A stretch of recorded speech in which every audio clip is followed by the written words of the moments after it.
Hello guys, और मैं आ गई हूँ एक नई स्टोरी के साथ। कुछ अलग स्टोरी। राजा रानी की कहानी हो गई है पुरानी, बट है ये एक नई स्टाइल में। तो आइए शुरू करते हैं स्टोरी। तो बात बहुत पुरानी है। एक राजा हुआ करते थे, सूर्य प्रताप सिंह, और उनकी एक खूबसूरत बेटी थी जिसका नाम था रूपमती। रूपमती बहुत बहुत ज़्यादा खूबसूरत थी, और हर राज्य के राजा उससे शादी करना चाहते थे। और सूर्य प्रताप सिंह जी भी काफ़ी चिंतित रहते थे अपनी बेटी की शादी लेके, क्योंकि बेटी को शादी करने का बिल्कुल भी मन नहीं था, और वो शादी करने के लिए बिल्कुल भी राज़ी नहीं थी, क्योंकि उसे अभी बहुत कुछ सीखना था, वो बहुत कुछ जानना चाहती थी। उसके बाद ही वो शादी करना चाहती थी, और शादी अपने मनपसंद राजकुमार के साथ करना चाहती थी। पर राजा सूर्य प्रताप सिंह जी किसी भी तरह से मना नहीं पाते रूपमती को शादी के लिए, और रूपमती भी काफ़ी परेशान हो गई थी शादी की बातों से। और वह एक दिन डिसाइड करती है कि वो यहाँ से बहुत दूर चली जाएंगी, और जब वो एक परफेक्ट परफेक्ट राजकुमारी बन जाएंगी तभी वो वापस आएंगी। वो जो भी कुछ पाना चाहती है, सीखना चाहती है, और वो यहाँ रहकर बिल्कुल भी संभव नहीं है, क्योंकि पिताजी बार बार शादी की बात करेंगे। और रूपमती क्या करती हैं कि एक दिन रात में अपने घोड़े के साथ और खाने पीने का जितना भी सामान हो, काफ़ी दिनों का सामान लेकर वो निकल जाती हैं। और वो चलती जाती हैं, चलती जाती हैं, चलती जाती हैं। काफ़ी दूर जाने के बाद उनको एक राज्य दिखता है। तो उन्हें लगता है कि मैं यहाँ थोड़ा विश्राम कर लूँ, क्योंकि काफ़ी दिनों से मैं चल रही हूँ। तो फिर वो उस राज्य के पास विश्राम के लिए आती हैं। वो क्या देखती हैं उस राज्य में, वो जैसे जैसे राज्य के अंदर जा रही हैं, तो हर चीज़ यहाँ पत्थर की है। चाहे वो पेड़ पौधे हों, चाहे वो सैनिक हो, चाहे वो आम जनता हो, या फिर कोई भी सामान हो, हर कुछ पत्थर का। तो वो बहुत ही अचंभित हो जाती है, ये क्या हुआ है, ज़रूर यहाँ पे कुछ गड़बड़ है, मुझे यहाँ देखना ही चाहिए कि क्या बात है। वो थोड़ी दूर और जाती है तो उन्हें एक राजमहल दिखता है। वो राजमहल के अंदर जाती हैं, अपना सारा सामान रख के राजमहल के अंदर जाती हैं, और देखती है कि एक बहुत खूबसूरत कक्ष है जिसमें एक राजकुमार सोया हुआ है।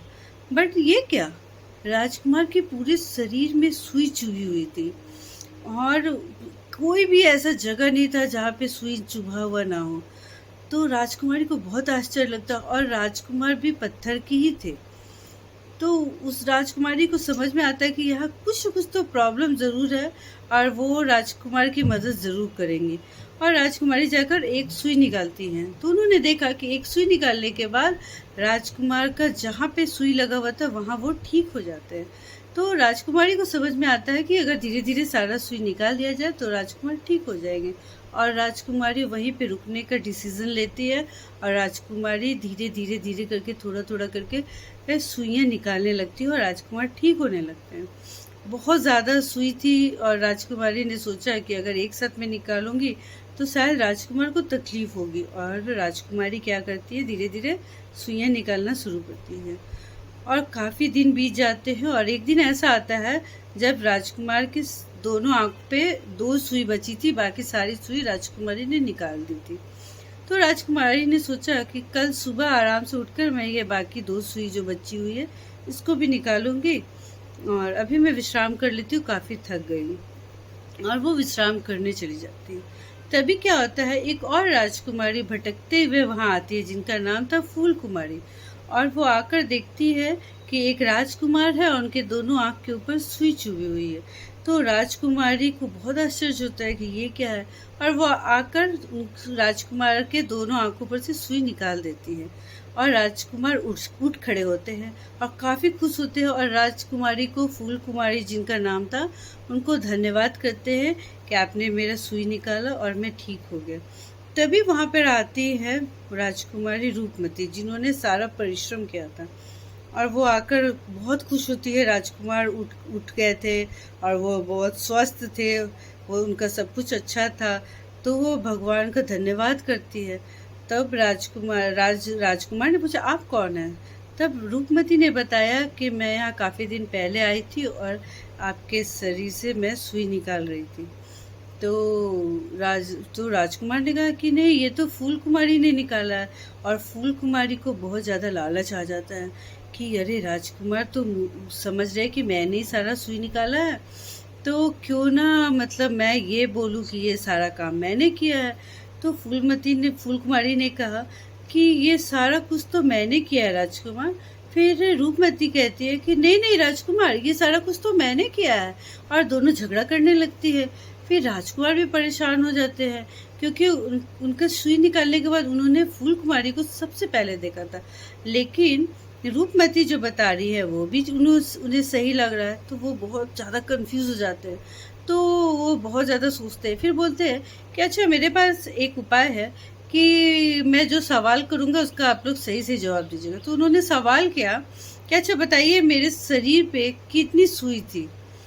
तो फूल कुमारी जो कि उसने तो 2 ही सुई देखी थी, तो उसने कहा कि राजकुमार 2, क्योंकि वो लास्ट का 2 ही सुई निकाली थी।